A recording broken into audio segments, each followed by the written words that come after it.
Hello everyone, we're here today with block 9 of our 2020 quilt.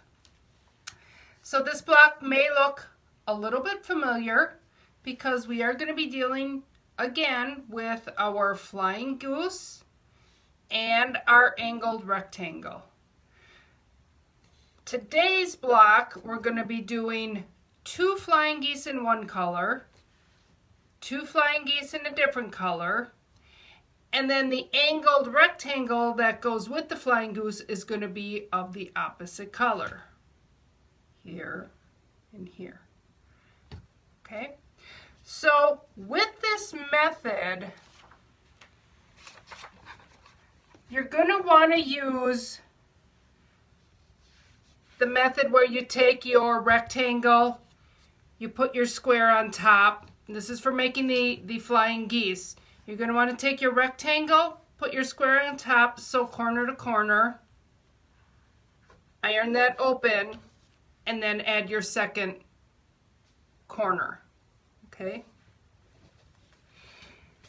A lot of you were posting that you really like this method, that you hadn't done it before, where you make 4 of them at one time.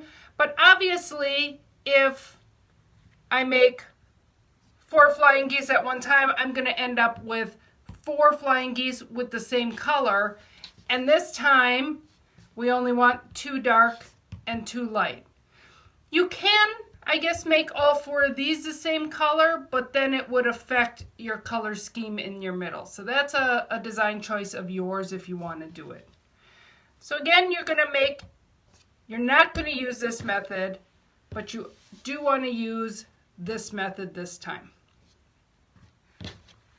So you already know how to make your angled rectangles, and I've already pre-made all my flying geese.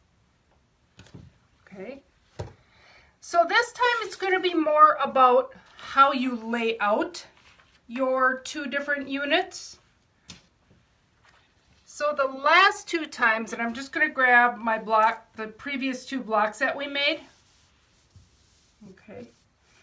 So when we made these, we placed it that rectangle had, let me go to this one, had your corner pointing towards, from your angled rectangle, it's right here, was pointing towards your center, and then your flying goose was pointing towards the rectangle. Same with this one. Your angled rectangle was pointing towards the center of your block, and your flying goose was pointing towards your rectangle. The difference with this one is when we put them together, we're going to have that angled corner of the rectangle being up at the top instead of the bottom, and this time our flying goose is going to be pointing away from our rectangle. So again, when I put them together, I'm going to have my angle pointing to the top, and then I want to take the opposite color of my flying goose, and it's going to be pointing away. So once I put these together, it's going to end up being like this.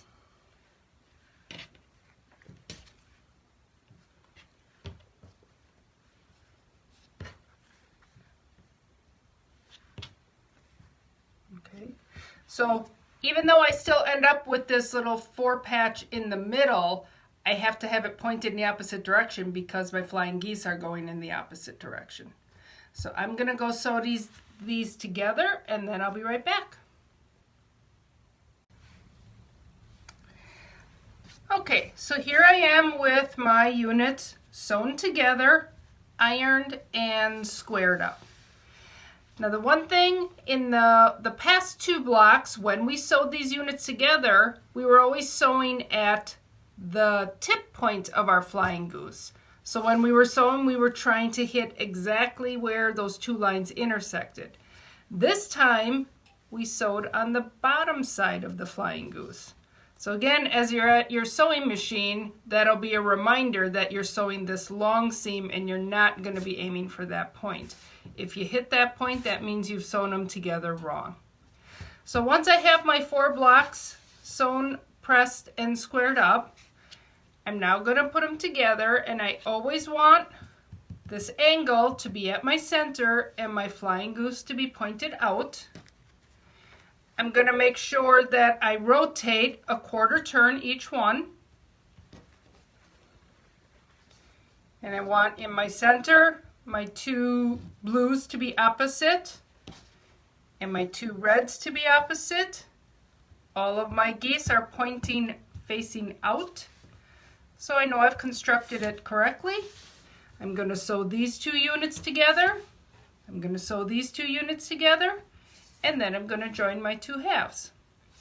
So again, we have a little bit shorter video today, but seeing as you already knew how to make all these units, it was just talking about orientation and color placement.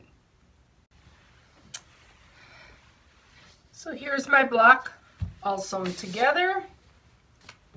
And again, this was my original red and white version. This was my 12 fat quarter block. And then this was my block out of my scrap bin.